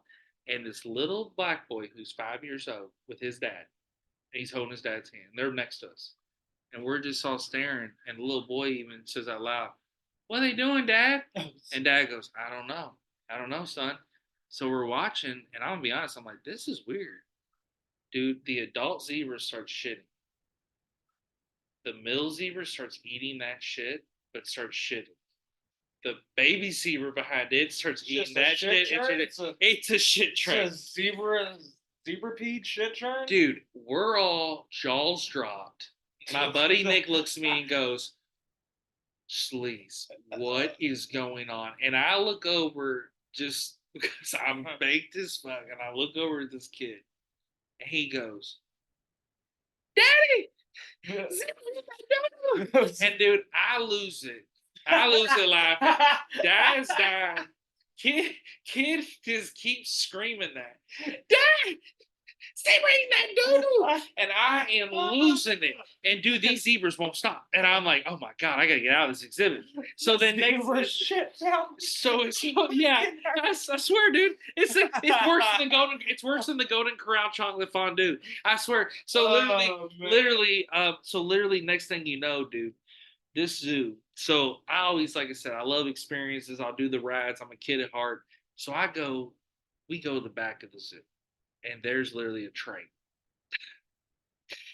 And we get up, and it says, kid ticket for, and also this is like, what, 10 years ago plus. Kids ticket, $4. Adult ticket, $8. Conductor ticket, $12.50. I'm looking at them. I said, "Do y'all see the conductor ticket section?" They're like, "Yeah, it says there's like an asterisk." So I read the asterisk. It says conductor ticket comes with hat, limited one rider per train ride. So I look at them. They're like, they go, "Sleaze, you love the zoo. We'll let you be the conductor. You gotta be the conductor." I said, "So do I just tell them?" They're like, "It might be for kids though." It had no age limit. So I walk up, dude, and there's this motherfucking guy behind the counter, and he's wearing a fucking train conductor outfit. And he says, "How can I help y'all?" I was like, "We need 4 adult tickets," and I said, and I look over at the front of the train, there's nobody on it, and I said, "And one conductor passed," and he was like, "Where's the kid?" I said, "Me." He said, you want to ride up front with me?" I said, "Yeah." I said, "Where do I sit?" He said, "Right behind me. I You get to do the horn and talk, and you get this hat." And he's disappointed. Like I think he thinks I'm special needs. So next thing you know, I go, "Hey man, let me just get on here." So I get on there, and my friends are like literally 2 cars behind. Like, "Sleaze, conductor Sleaze." So I get on the thing, and I'm like, "How's everybody doing out there tonight? Let's welcome to the Detroit Zoo." So he goes, all right. He said, have fun with it. Your friends with it. He's like, I'm gonna do the ride. I'm like, all right, serious trade. Yeah, right. So next thing you know, I got my hat on. I can't fucking fit it because it's a kid's hat. It's literally making my head swell. So I wear it up like a 1920s ball player would wear, like my bill up, and it literally says conductor on it. And I was like, this is hard. This is it. So I made it. So the train's going. I'm doing this. I'm harking the horn. The fucking conductor's telling me. So then, dude, as we're going, the conductor falls in love with me. He's like, all right, dude, you're really enjoying it. So let me tell you some history about the train. And he starts breaking down. He's like, I hit this button. Whatever. Dude, I'm like over here, like, bitch, you hit 3 knobs. Give me the mic. Give me the mic. So I get back on the mic. How's everybody doing out there? Woo! I'm like, Conductor Sleaze, Conductor Sleaze. He goes, what's that mean? I said, my nickname's Sleazy. He goes, I don't want to ask. I said, Conductor Sleaze, Conductor Sleaze. So, dude, it was one of the best moments. But the Detroit fucking Zoo, dude, that was a good time. But, dude, going to those places, I just love, like, having fun with it. Like, dude, the Omnimax is a place where you need to take your wife and your daughter. It's a giant dome IMAX in Cincinnati. Okay. Yeah. And it literally is a place where when you go in, like get baked in the parking lot, go in. I know you go to the little one, but even if you don't go to the little one, say you and your girl just go there for a day, go in there, dude. You buy tickets, $10. You walk back, and they put you in this dome, and you're in this dome, and your seat's like a little bit slanted, and dude, they just suck you in with this crazy intro. And then the one we just saw was the sky. So you're just seeing the sky. There's like a narrator. And it's like is it Morgan Freeman? It can literally most times, but it literally can be like it can be like different things, but like sometimes the same theme song. The Samuel L. Jackson one. Oh my gosh! Hey, motherfucker, this is space. This is fucking space. So they do like volcanoes, sharks, all this shit. So I told her, I was like, man, I love this shit. So like, it's just a vibe because it's like an hour. So dude, we get in that bitch and we walk up. And of course, after we go to the Cincinnati Zoo, this is literally a few weeks ago. I told her, I said, hey, we're going to go to the Omnimax. So we get baked. We walk to the Omnimax. We didn't realize Cincinnati's graduation, the college, University of Cincinnati. I said, what the fuck? The Bearcat mascot is in a tux. I looked at that. I said, I'm fascinated at that point. Like I'm zooted. And so I'm like, I look at Danielle, I said, you see that Bearcat mascot? He's wearing a tux. She's like, will you come on? We're late to the movie. So I'm just focused on the mascot. I fucking love mascots. I'm 34. So anyways, next thing you know, I get the thing, I buy a ticket. This girl and guy behind us like, hey, is Omnimax still rolling? So yeah, I just bought a ticket. Like, chill out. So they buy a ticket. Well, this lady, I didn't see her. She told me go left. I just went straight back. Did a beeline to the back. Fucking cameras rolling. Fucking video cameras rolling. And there's a projector screen. And Danielle's like, Eric, we're not supposed to go this way. I'm on the fucking screen. The guy's like, oh, testing. Oh, hey, what's going on? I said, oh, hey, Omnimax, hey. So I just Danielle's like, run, I'm going to kill you. So we get through there. I slide over to the bathroom and I'm peeing. And next thing you know, here comes the security guard for the fucking museum. And he stands there. He's like peeing 2 urinals down. And I just hear him go, something smells good. And I was like, yep. And I walked out and I said, going to the Omnimax. What are you going to do about it? Yeah, what are you going to do about it? You going to tackle me? And the next thing you know, he's also on his little radio. And I'm also like, is there a radio patch for that? No, I'm joking. But I walk over to Danielle and I'm like, hey, we ready? So we go do it, like the Omnimax. And as we come out, the whole fucking place is filled. Everybody's seated, camera. So I'm like, where do we go? And the ticket guy's like, y'all gonna go to the right, walk the wall, and leave. Y'all are the last people in here, besides the graduation. So there's stairs right above the projector. And I'm going down, and then as soon as I go down, it's like wall takes over and like the projector takes over, and then you're under. Like nobody can see at that point. Then you're just walking out. So, dude, I look at Danielle and I was like, I have to. I'm sorry. And she's like, what the fuck? I get up there and I just start thrusting my hips and dancing in front of this whole crowd. And you, of course, you get some, woo! Like, and I'm like, people are having the best night of their life. They're about to graduate college. I'm like, Yeah, this is also my best night. Congratulations. Dude, I walk out that bitch, and then, dude, next thing you know, I look at Danielle and I said, there's the mascot again. And we're walking out, and she's like, that was wild, all those people. Well, I have a Scooby Doo shirt on. I'm clearly not there for graduation. People are walking in still, though, with tux and dresses.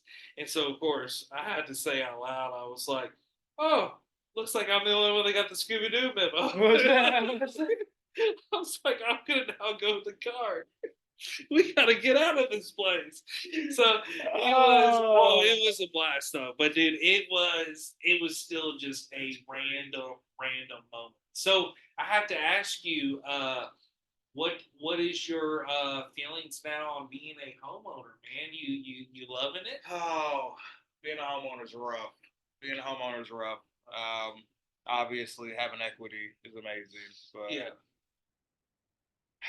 dude, I've been doing landscaping for like 2 weeks. You want to talk about like rough fucking work, brother? Like pulling 5 big ass bushes out and getting all the old mulch out and trying to get topsoil and tilling and hoeing and shoveling. And I'm telling you, brother, it is work. But oh yeah, it's amazing to be able to have your own place where nobody can tell you what to do. Obviously, you don't have to worry about people above or beneath you. You know what I mean? Nobody's gonna come tell me what I can and can't do in my own home. You know what I mean? Like I'll paint my walls whatever fucking color I want. Not dare you to say so. You know what I mean? exactly. So it has its benefits. In today's landscape, dude, honestly, like renting an apartment, just everybody I talk to sounds like a hassle for people that are going to get an apartment now. Like if you're in an apartment, if you're in your one, apartment. yeah, if you're in one, you're good. But like trying to get an apartment right now, I'm not paying $1,300, $1,400 for a fucking 800, 900 square foot apartment. Fuck no, ain't no way. And especially the areas and stuff like that. I got very blessed with this place. They've grandfathered me in. They have not raised me. They raised me $6 every year since I moved in, and I'll never leave here until I do get a house. So I also have ideas of maybe moving to Europe, maybe moving to Cincinnati, maybe doing whatever. So yeah, I'm not gonna be here forever, but this place does me good and I love it. But I do know the struggles of other friends, and I've seen where friends have had to do other ventures or go back home or do different things because of like just the market and apartments. But you also see like apartments are just blowing up everywhere. I mean, and even the company I work for, the places that like we're responsible for, we make them nice, we take care of it, but it's still somewhere in like rough areas, and you see the price they're paying just for dealing with the stuff that they deal with. It's crazy. Like I mean, it's absolutely wild. Just let's see, I've owned my home for 2 years, going on 2 years. Me and my wife were looking the other day, and just from the time that we bought our house, which we got our house right before all the bullshit happened, for interest rates went through the fucking roof and everything like that. You know what I mean? So we look now. I think our home is worth like 35,000 more than what we bought it at. You know what I mean? So it's already grown equity. You know what I mean? And that's the benefit of owning your own place. You know what I mean? In the long run, you're going to profit off of your own place. Yes. You know what I mean? But again, a lot of fucking work, brother. I mean, but weekly, but y'all are killing it, dude. Out of it. Y'all are killing it, though, dude. You got a beautiful place. Thank you. Your kids safe. You take care of it. Your girl takes care of them, and like I said, you got great dogs. I love your dogs, and dude, I loved your mom's dog, dude. Your mom's dog was so much fun. I tell everybody, Lila is the best dog. I love my dogs. Your dogs are awesome. I love Tuck. I love Maya. Lila, I'm really into your dogs. I love best dog on the planet. I love that dog. Every time I go to my mom's house, I steal her, kidnap her immediately. I was like back for a few days. I literally come over and I was like, "Hey, who's this?" I was like, because I was confused for a minute there. I was like, "Wait, hold on, wait." This is just a cuddle. I was like, "Did they shave the dog? Like, what happened?" And I was like, "Oh, it's a new dog." And I said, "This is new." You're like, "Oh, it's my mom's dog." Literally the sweetest dog ever. Like, literally walks up, just puts the head on the leg. If you took love itself and formed it into a dog, I promise you that is all Lila is. How old is Lila? Just over 2 years old, I Oh, think. so still young. So We got her K's very first day of kindergarten. I okay. remember that's the only reason I remember that. Now, how old is Tuck? Tuck is now 10. Maya is 9. Maya's nine. Yeah. Okay. And Maya's a husky, right? Maya is a husky. I think husky Sharpei. When'd you People get have Maya? said husky pit bull. I got her when she was 6 weeks old. When'd you get Tuck? Got him at the same time, 6 weeks old. And they've grown up together. Yeah. So yeah. they have a special bond. You can tell when I come Oh over, yeah, they're they love hanging each out. other. Yeah, Yeah. it's crazy. And what's If you take one out of the house without taking the other one, you'll just hear nothing but nonstop nagging on the other side. And I want to brag about something. So I've been going to Josh's since he lived in an apartment now to his new house. And Maya is shy and standoffish at times. I have got Maya to let me give the pets. I remember at the apartment, Maya would come and sniff me, would check me out, be all over me. But as soon as I go to pet, be skittish. Well, now I be giving that love, and she'll be like, and then I give up, and I'm telling you, I don't know. I lock in eyes. I'm like, man, it's just me, dude. Here's the There's thing. big sleeves here. Let me just pet you. Hates women. Okay. She hates women. I don't know what it is. She cannot stand women. I don't know. But she do well with your wife and daughter. No, she does fine with. Yeah. Well, first off, there was like a 6 year gap where Maya wouldn't fuck with Kay because when Kay was a baby, she had pulled on Maya, and as a father of a newborn, that like not newborn, but still, I think Kay might have been 1 years old or so. And as a father, you lose it. You know what I mean? Like obviously, I didn't beat my dog, but you put the fear, like, yo, you ever do this again, it's a wrap. You know what I mean? So from that point on, if Kay came around, Maya left. Maya's like, nope, you're nothing but trouble. I don't want nothing to do with you. You know what I mean? So within the past year or two, she's finally gotten around to like letting Kay pet her and hug on her and stuff like that. Shanna, same thing. She loves Shanna. She goes back and forth with Shanna, but like both of them get mad because I can just and then bam, Maya's right here. She's like, "Oh, what's up? Let's go." You know what I mean? Yeah. So, but I don't know is what she the a color? dynamic Is she a color? Who Maya? Yeah, with me, not with anybody else.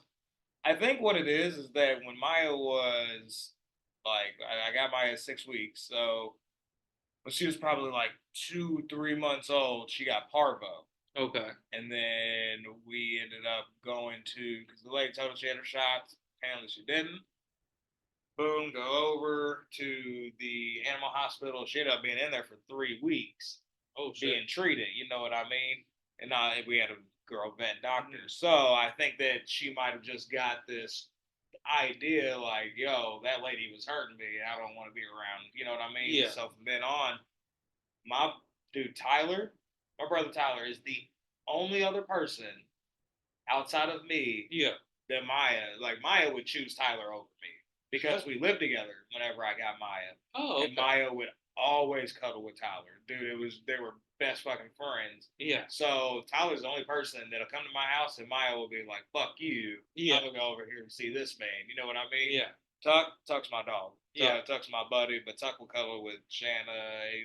Tuck just wants somebody to pet. Tuck's fun. Yeah, Tuck wants. Tuck cracks me up because Tuck does the under the legs every time. I mean, it's his go-to move on me. Like I'm like, Tuck, it's me again. Whoop, under the legs. Yep. But it was cool the other day though when I came over because like I love pets, I love animals. We clearly were talking about animals earlier in the episode, but it was just a cool vibe coming in and just getting that love from three dogs. I'm not gonna lie because being in a non-pet home right now, like my apartment, when I do get access to pets, I take advantage. Like I went over to my buddy, shout out to Bailey. I went over to Bailey and Steph's house, play some Madden, and Steph was like, "Hey, I'm watching the neighbor's husky," and I was like, "Oh, really?" And I'm like, "Can I play with it?" She's like, "Do you want to see it?" I was like, "Yeah, fuck, why not?" Dude, I go out back, fucking huskies just vibing, running around. It was awesome, and I was like, "It's a blast. This is a blast." I was like, "I'm doing like I spent like 30 minutes." She's like, "Yeah, I'm gonna put it up." I was like, "Cool," but then I literally like the other night, like shit. I think it was yesterday. I went over to Carrie and Doug's. A cat just walked up. They were like, "Oh, this cat just keeps coming over." It looked just like my old cat, and I was like, "Nope, don't do it. Don't get it." I was like, "I'm not getting attached to you, motherfucker." I was like, "I love you, but peace." I just did. I was like, "Yeah, I got to roll," because I love pets, but I want to eventually get a house if I'm going to do the pet route again. And then, I'm still not ready for that. My daughter wants a cat. But yeah, they're fun and they're good and you got to pet them differently than dogs. That's the number one thing with cats. People don't realize, especially if they're feeling dog, you got to do the stroke. I had a cat that tortured me for like 17 years. Do you Jesus, understand me? Like this cat just hated me. I don't know what it was about me that this cat hated. Got this cat when I was like 4, and I'll never forget the one memory I have is the day that night I flipped my charger. Yeah. I went to stay at my parents' house that night, obviously. You know what I mean? And I woke up the next morning to my mom poking me, going, Joshua, touch that cat, see if it moves.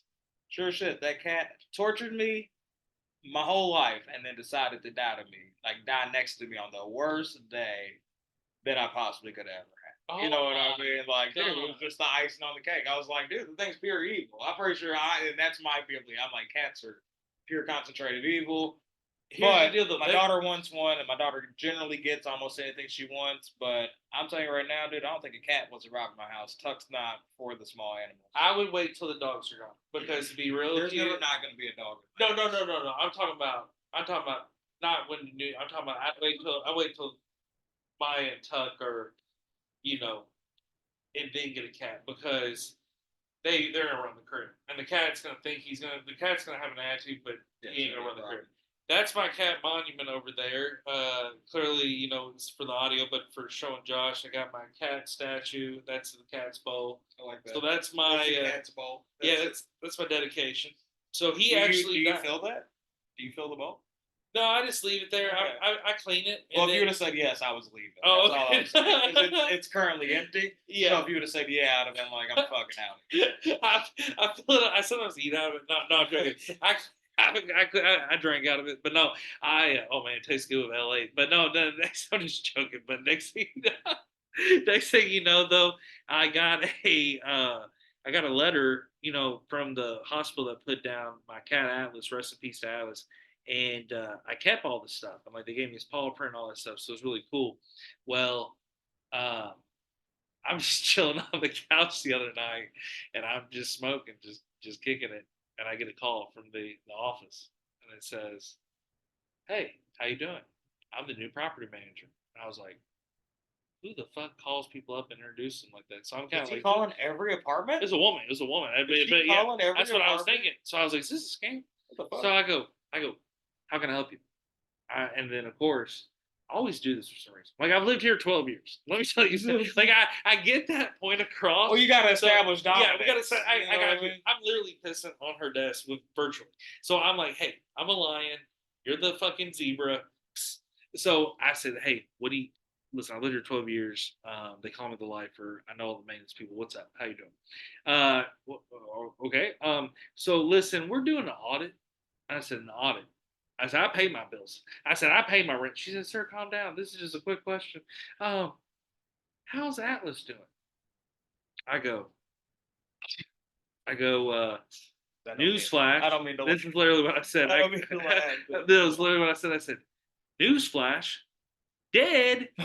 And she goes, what? I said, he's dead. She goes, oh my God, I'm so sorry. I said, yeah, he died 1.5 years ago when I fucking called you all and told him to take him on the report. Have you been charging me for a pet? No, we're doing the audit. We were going to actually put a pet feed back on because we saw you had Atlas and it wasn't deleted. I said, he's dead. I got the paperwork. You want the paperwork? She goes, no, I believe you. She goes, I don't think you would lie about something. I said, why would I lie? He's dead. I said, there ain't no litter box in here. There ain't no bowl. And I got his memorial right here. I can email it to you. What is it? Eve? And she was like, don't, no, you don't have to do that. I believe you, sir. She's like, I'm sorry I brought it up. And I said, next time, don't be like, how is he? Because he's dead. And I was like, boop. I haven't fucking talked to him. I'm talking to him. So they're over that office like, what the fuck is up with this dude? Oh my God. So it was absolutely insane. Well, at this rate, dude, the way fucking house market's looking right now, you got some time to chill. Oh, I got some time to chill. Yeah. I like it here. I'm keeping it good. I upgrade the furniture, so I'm just trying to Just You keep got a it clean nice and shit place. good, man. I appreciate it, bro. You know what I mean? Like, Yeah, you definitely have a nice place. I appreciate it, man. And that, you know what? When you get an apartment that has a fireplace, that's how you know you got a nice apartment. You know what I mean? I try, man. Yeah, yeah, I yeah, try, yeah. but it's just You make the main thing. I make stay low key, bro. no, Yeah, I just for stay low sure. key and chill, and Well, you're back in the cut, yeah, like, you know what I mean? Out of the way, nice and low key, and you got a fireplace. You yeah, know, that's the main thing. yeah, Yeah. that's So, but at the end of the day, man, it's life is what you make it, bro. And so I have to thank you for coming on, man. no problem. It's been a blast. It was fun kicking it before the show and then being on the show. I knew episode 20 would be fun. Like I said a couple times already, I knew we'd talk about a billion different topics, and It was good to see some story time. yeah, oh yeah, and this was just fun. This was Yeah, entertaining, and to be honest, there were some stories I had needed to share. So, and just the laughing, dude, yeah. like laughing. That's a good release, and this need to come out. So I'm gonna release this episode on Sunday morning after the Kentucky Derby. So Shout out stay to the tuned big for man that. upstairs. Yep, yep. Shout out to God and shout out to everybody, and shout out to all the blessings. Hope everybody has a wonderful weekend for Derby, and I hope when you listen to this episode, you are counting all your green, your winnings. But so Josh, is there anything you want to say before I do my outro? Yeah. First off, we didn't touch much on it, but I'll just say this: if you're a Kentucky fan and you were talking shit about Mark Pope, you can swallow your tongue because my man's doing his thing. So Yeah, Pope has been recruiting. I love the pickups he has. driving I through the think that night. He we drives through have. the night to pick up I people. think we have some of the best shooting that we're going to be seeing within this college basketball landscape. I mean, we have so many guys that shoot over 40% from the 3 point line. It's ridiculous. So we'll get on that, but I'm sure I'll be back eventually. So we'll be talking about Kentucky another time. Outside of that, congratulations to Eric on 5 seasons, and I look forward to season 6, and I look forward to working on whatever projects he wants to put forward. So that's going to be fun. Thank you to thank you to all you all for listening and enjoying and supporting my man over here. And lastly, going back to live streaming for the Metronaut channel. So you can catch that on Twitch at Metronaut90, Metro Naut 90. It's gonna be on Twitch. Probably getting that back up starting next week. So if you want to be part of a fun community, I tell everybody, don't come to my channel if you are looking for super competitive gaming. We're not about that. Of course, we make sure we try to win at everything, but we're about building a healthy, fun, positive, unified community. So if you want to come over and have fun and talk in the chat and chit chat and meet new people, it's a good time. I'm not out here asking for money. I don't care about that. We're just out here trying to bring people together. So the gaming community is live and well. So outside of that, that's all I got. Thank you, man. I appreciate you coming on and making time. So again, everybody can check out vibingwithsleazy.com, the website. You can listen to all season 1 through season 4. Season 1 through season 5 is on all platforms, over 32 platforms. Mm-hmm. And I'm actually going to do a country count after I put out the finale. This episode, like I said, will come out Sunday, and then I'll do the finale episode next week. And what I'm going to end up doing is do a country count to see if we got any more countries that wrote in. Love doing that. But again, thank you all for the love and support, and we are out. Peace. Peace.